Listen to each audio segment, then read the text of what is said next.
Lord Mannoril était un personnage singulier. Les rumeurs les plus saugrenues circulaient sur son compte, sillonnant les rues de Darth jusqu'à se nicher dans les alcôves boisées où les courants d'air les répandaient ensuite aux quatre coins du village. Les anciens se plaisaient d'ailleurs à dire, non sans malice, qu'il était un homme qui valait le détour. Comprenez qu'il vaut mieux éviter, alimentant ainsi les spéculations. Il est vrai que ces apparitions étaient rares. Darth n'était pourtant pas un lit foisonnant, et si l'on en croit le taux élevé de cornus, on avait tôt fait de penser que tout le monde se connaissait et suspectait les activités de chacun. Pourtant, la vérité était tout autre. Mannoril habitait seul, en contrebas du village, mais cet isolement stimulait son inspiration. Car l'ermite n'était rien de moins qu'un inventeur, un créateur dont l'ingéniosité pouvait concrétiser l'idée la plus improbable de son imagination. Sa bicoque n'était du reste qu'un vaste atelier débordant d'objets d'artisanat à l'utilité ambiguë. Mais ce que les habitants de Darth ignoraient, c'est le bienfaiteur qui officiait sous leur nez. Seul Winnie semblait lucide sur le rôle profondément altruiste que tenait Lorne au sein de la communauté. Ironique lorsqu'on l'entendait déblatérer sur la place du marché. Il était à ce titre considéré comme le fou du village et exprimait sa clairvoyance de manière maladroite et bien trop souvent incompréhensible. Winnie aperçut des étincelles, des rayons lumineux. Winnie voyant en plein de choses. Cependant, Winnie furetait souvent sur les terres d'Anoril, où plusieurs fois il avait pu entendre et voir le dessein que poursuivait l'inventeur. Créer l'objet le plus utile et le plus original à chaque habitant de Darth et lui en faire cadeau anonymement à la fin de l'année. Un soir, alors que notre marginal avait entrepris d'escalader un monticule de breloques branlantes pour mieux espionner les feux d'artifice, une bribe de phrase lui parvint. Hélas, si mon corps demeurait aussi vaillant que mon esprit, mais je crains de ne pouvoir combler les villageois cette année. L'assemblage de mes plans requiert une agilité et une vigueur que je n'ai plus. Toutes ces idées révolutionnaires réduites à ne rester que de vulgaires croquis. Désireux d'en savoir davantage, le bougre se contorsionna juste assez pour tendre la pointe de l'oreille jusqu'à inexorablement se pencher plus que les lois de l'attraction ne peuvent le permettre et dégringola de son piédestal de fortune pour atterrir au pied de Lorne. Mais d'où sors-tu, toi ? Sursauta-t-il. Au moins tout aussi embêté qu'hébété, Winnie ne sut d'abord quoi répondre. Sans doute la situation finissait de geler les quelques neurones qu'il avait. Mais au prix d'une concentration que le plus optimiste des observateurs n'aurait soupçonnée, il émit ces quelques mots. Moi, Winnie. Lorne sut alors quelle épreuve allait être cette confrontation d'esprit. Les premiers échanges passaient d'un dialogue de sourds, un enchaînement de quiproquos dignes du plus fin canevas. Il parvint peu à peu à apprivoiser son interlocuteur, et alors lui vint une idée. Ce garçon docile pourrait être la solution de mes problèmes. Je serai la conception et il sera l'exécution. Ce sera un challenge stimulant que d'arriver à tout fabriquer dans le temps qui m'est imparti. Winnie, même s'il ne semblait pas conscient de la situation dans laquelle il s'embarquait, semblait enthousiaste et volontaire, et il revint les jours suivants prêter ses mains et son cœur à l'ouvrage. Malgré quelques incidents, il se montrait attentif, précis et d'une redoutable agilité dans l'assemblage, à tel point que chaque objet fut terminé une semaine avant l'échéance. Les deux compères partagèrent le reste du temps qu'ils passaient ensemble à faire plus ample connaissance. Et Lorne réalisa à quel point ce jeune homme moqué et rejeté était sensible, empathique et dévoué. Même ses paroles prenaient du sens. Les jours passèrent.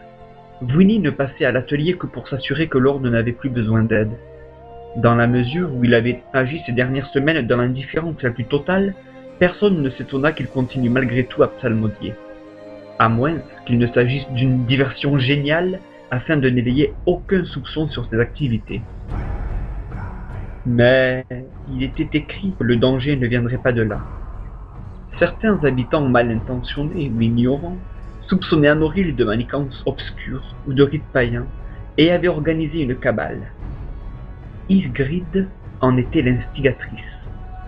Cette femme frustrée avait consacré toute sa vie à éradiquer tout ce que son esprit tourmenté considérait comme profane, occulte ou ésotérique. Aussi, elle réunit un jour les villageois en ces termes. Mes amis, comme vous vous en êtes aperçus, une force inconnue est à l'œuvre en cette fin d'année.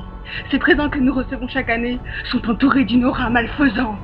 Le malin tente de pervertir nos âmes, et il le fait par l'intermédiaire d'un émissaire corrompu. La main qui fabrique ces objets doit tomber afin de nous sauver de notre luxure. La source de ce mal doit être purifiée. Jusqu'ici, nous n'avions aucun indice, ni aucune piste. Mais j'ai enquêté sur chacun d'entre vous. J'ai prêté l'oreille aux rumeurs, et toutes mes recherches convergent vers un homme, Lorn Anoril. Mais ce n'est pas tout, mes amis. Un témoin pourra corroborer mes accusations. Le pauvre bougre tentait de nous avertir, mais nous ne l'écoutions pas, préférant le traiter de fou.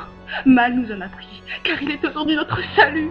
Winnie, Winnie, où es-tu, mon garçon? Viens répéter à la foule ce que tu racontes tous les jours. La Providence voulut que Winnie parte ramasser des chenilles dans le marais plus tôt dans la journée. À moins que ce ne soit la fatalité qui l'empêche de prévenir Lorn de la descente qui se préparait. Dans un cas comme dans l'autre, le hasard fit qu'il arriva à l'atelier au moment où la foule en délire, comprenait complètement hystérique, tambourinait à la porte. Qu'est-ce que ce vacarme? S'inquiéta Lorn. C'est alors qu'animé par un élan de protection à l'égard de son seul véritable ami, Winnie lui dit « Winnie, protégez-vous! Vous cachez! Vous cachez! Winnie a affronté le vacarme !» Il le poussa sans sommation vers une autre sortie pendant que la foule finissait d'enfoncer la porte. La masse rebiffante stoppa net lorsqu'elle découvrit Winnie seule au milieu de la pièce. Les deux compères avaient pris soin de déplacer les cadeaux, de sorte que la pièce ne ressemble qu'à un entrepôt inutilisé. Ysgrid, la première déconcertée, tenta de rassurer ceux qu'elle avait convaincus que le mal officiait ici. Winnie, que fais-tu? Où est Lorn Anoril?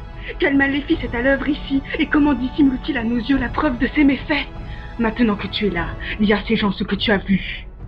Au prix d'un effort que le plus optimiste des analystes n'aurait envisagé, il émit ces quelques mots. Moi, Winnie. Pris au dépourvu et craignant de perdre la face devant son assemblée, Ysgrid tenta alors de confondre Winnie comme étant en réalité l'esprit diabolique à l'origine de ses soupçons.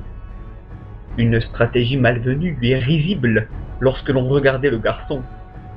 Ceux qui accompagnaient Ysgrid ne furent d'ailleurs pas dupes bien longtemps et regrettèrent vite d'avoir accordé du crédit aux allégations d'une folle. Ils s'en retirèrent un par un, pendant qu'elle continuait de se ridiculiser en fouillant la pièce vide et à maugréer sur l'existence d'un complot d'ordre satanique. Elle finit par abandonner et continua de cultiver sa folie seule, avec son ragondin apprivoisé. Ces péripéties avaient quelque peu retardé les prévisions de Lorn, et il devait maintenant s'activer pour la distribution. Lui et Winnie profitèrent de la tombée du jour pour passer inaperçus et déposèrent sur chaque perron leur réalisation. Lorn y glissa cette fois un mot conviant chacun à se réunir le lendemain matin aux aurores sur la place du village. Le lendemain, les villageois, tous émerveillés par l'utilité et la beauté de leurs cadeaux, et curieux d'avoir enfin des informations sur la provenance de leurs nouveaux biens, répondirent à l'invitation anonyme en étant tous présents au moment convenu. C'est alors qu'à l'étonnement général, Lorn apparut au milieu de la place. Chers villageois de Dars, certains parmi vous doivent être surpris et effrayés de me voir ce matin. En effet, vous en savez peu sur moi, et tout porte à la prudence. J'en suis navré, mais nous ne sommes pas réunis pour parler de moi. Sachez que si je me montre aujourd'hui, c'est en tant que témoin. Cette nuit, alors que j'observais le ciel, j'ai vu celui qui depuis des années nous comble sans rien attendre en retour, celui qui veille sur nos besoins ingrats. Il s'agit, et c'est un comble, de la personne la plus transparente à nos yeux, celle que nous voyons sans regarder, celle que nous entendons tous les jours sans écouter. Winnie, oui mes amis, Winnie est cet homme-là. Alors que tous se regardaient d'abord désappointés, se concertant et digérant la nouvelle, ils commencèrent peu à peu à chercher Winnie du regard, l'exhortant à se montrer, l'applaudissant et le remerciant. Au milieu de ce tumulte, Lorne lui-même, ravi de cet engouement, s'étonna de l'absence du garçon. Mais nous étions un de ces matins où la rosée favorise certains écosystèmes et où la chasse à la chenille s'annonce fructueuse.